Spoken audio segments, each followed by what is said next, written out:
Welcome to the Policy Shop, weekly conversations with public policy experts where we'll dive into the most important issues affecting all of us here in Illinois. I'm Hillary Gowans. Let's get started. Welcome back to the Policy Shop. I'm Hillary Gowans. We're less than 2 months away from the election and everyone's focused on political races, except us.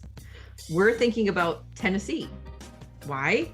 Well, Tennessee is a fast-growing state that's fostering a business-friendly climate that allows employees to make their own choices in the workplace. Illinois, on the other hand, is losing the battle for population and jobs. And oddly enough, Tennessee voters and Illinois voters will both face a big decision this November. They'll have to vote yes or no on Amendment 1. But Amendment 1 looks wildly different depending on whether you're in Tennessee or Illinois. Here to explain is Mailee Smith, staff attorney and director of labor policy at the Illinois Policy Institute. Mailee, welcome. Hello, thanks for having me again. I always love talking labor policy with you because you know more than anyone else in the state, and it's awesome. To open, I'm almost scared to say these words, but right to work is at the heart of Tennessee's Amendment 1, right? What's right to work and why is it so controversial? So honestly, I don't know why it's controversial, because all it is allowing workers to decide for themselves whether or not they want to pay a union. In the private sector, that in 27 states, they have that choice. They can decide, you know what? I don't like what the union is doing, or I don't like how they represent us. So I'm not going to be a member and I'm not going to pay dues or fees to them. In the minority of states, they don't have that choice. So it really is a worker freedom issue. And it's kind of surprising that that is controversial. The reason it has become controversial is because union bosses don't want employees to have that choice.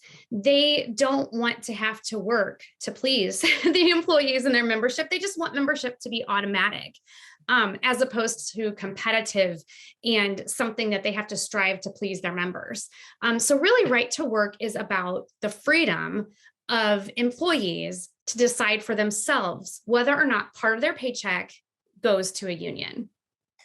So if you like the union, you can stay. Right. You can join, whatever. If you don't, you don't have to. Exactly. So what's really interesting is that we're not even in the same league here in Illinois. There's no right to work here, right? So these two Amendment 1s are drastically different. That's exactly right. So Amendment 1 in Tennessee will allow right to work in the state. Amendment 1 in Illinois contains multiple provisions.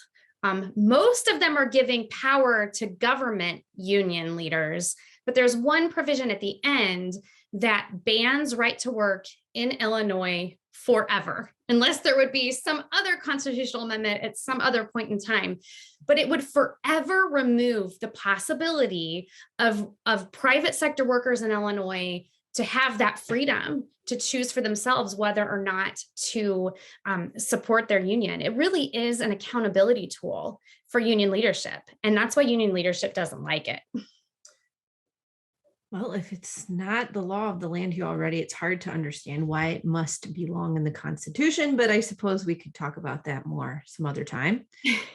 But what's really fascinating to me, I've just been so interested in this since I found out that Tennessee also has an Amendment 1 on labor policy, but this sort of tale of two Amendment 1s, it seems almost symbolic, right? Like a symbolic of how different Illinois and Tennessee's paths have been policy-wise.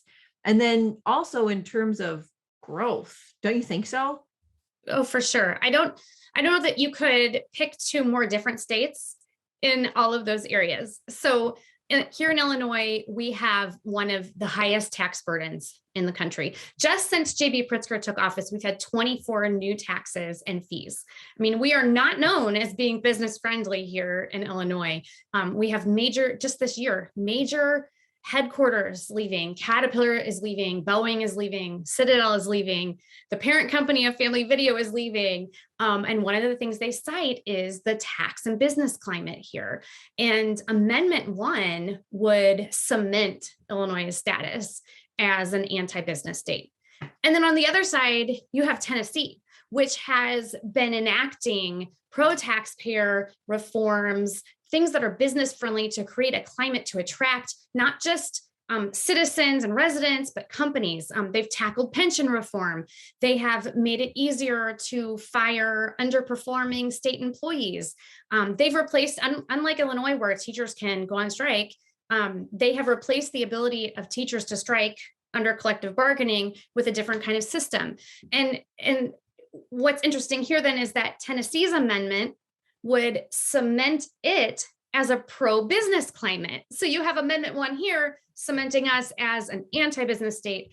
Amendment 1 there in a state that's already growing is going to cement it as a pro-business state.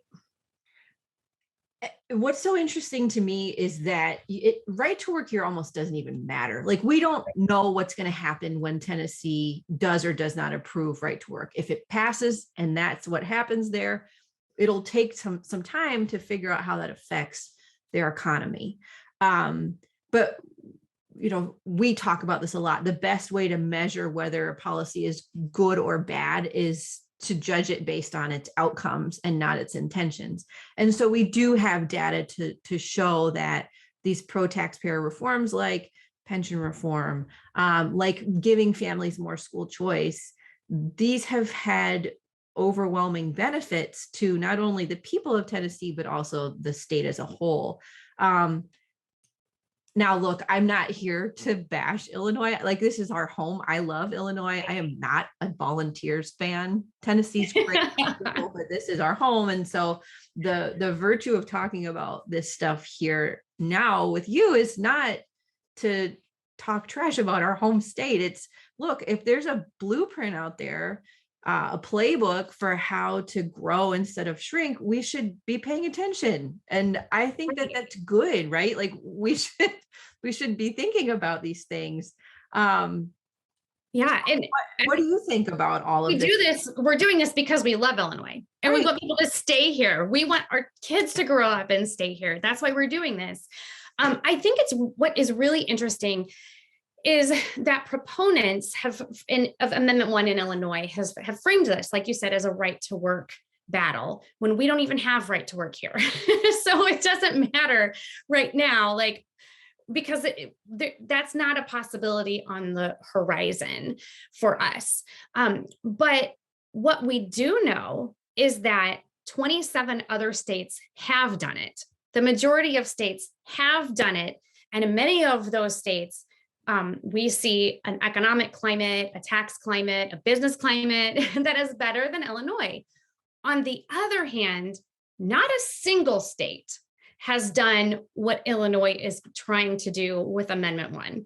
There are 4 provisions, like I said, in this amendment. It creates a fundamental right to bargain collectively that places it on par with the freedoms of religion and speech. It expands bargaining beyond those typical wages and benefits to include broad new subjects that are practically undefined, so practically unlimited. It prohibits lawmakers from ever changing it or limiting it in any way. And again, it bans right to work. Not a single state has done any one of those, let alone all 4 of them. So when you're talking about a blueprint, you have a blueprint that works in these right to work states. And proponents are like, oh, no, we don't want to do that. On the other hand, there is no blueprint for what they're trying to do with Amendment 1. No one else has done it. And there's a reason for that. It's going to raise taxes. It's going to make it harder to operate a business here in Illinois, to be an employer here in Illinois. We're going to see the exodus of jobs and residents getting worse. So it really doesn't make sense to follow the blueprint that no other state has wanted to take on. Another thing that's been so fascinating to me about Amendment 1 is this unknown factor. For as much as you know about the amendment, I think most people still haven't heard of it. And so there's been a really different approach, even from proponents, in terms of how public and how vocal they've been about Amendment 1. First of all, when voters go to the ballot, they're not going to see anything called Amendment 1, but it's at the top of the ballot, and it's going to be a question asking about, whether voters want to give more rights to workers. And so the question itself is really vague. And I think if you're unfamiliar with if you're unfamiliar with it, it sounds really innocuous. And I think the whole strategy of staying sort of quiet is purposeful. People don't want you to know what this is. People want you to think that this is really like this harmless, well, why not give more rights to workers? This sounds good.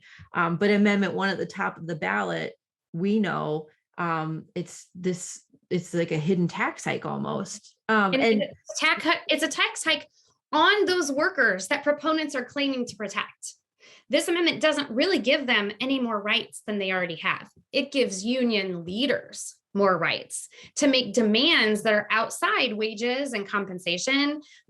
So they're going to be making demands that don't really help their workers, but they will be demands that are costly and drive up property taxes, drive up taxes, just pretty much across the board in Illinois. So it is not really something that's going to help workers, but it is something that's going to harm them all because their taxes will go up. Well, Mailee, thanks again for weighing in on this. We're going to be pretty focused on this amendment throughout the rest of the election season, I'm sure. But there are so many different elements to dissect here, and I appreciate you doing that for us. So thanks again. Yeah, always. Listen and subscribe to The Policy Shop wherever you get your podcasts.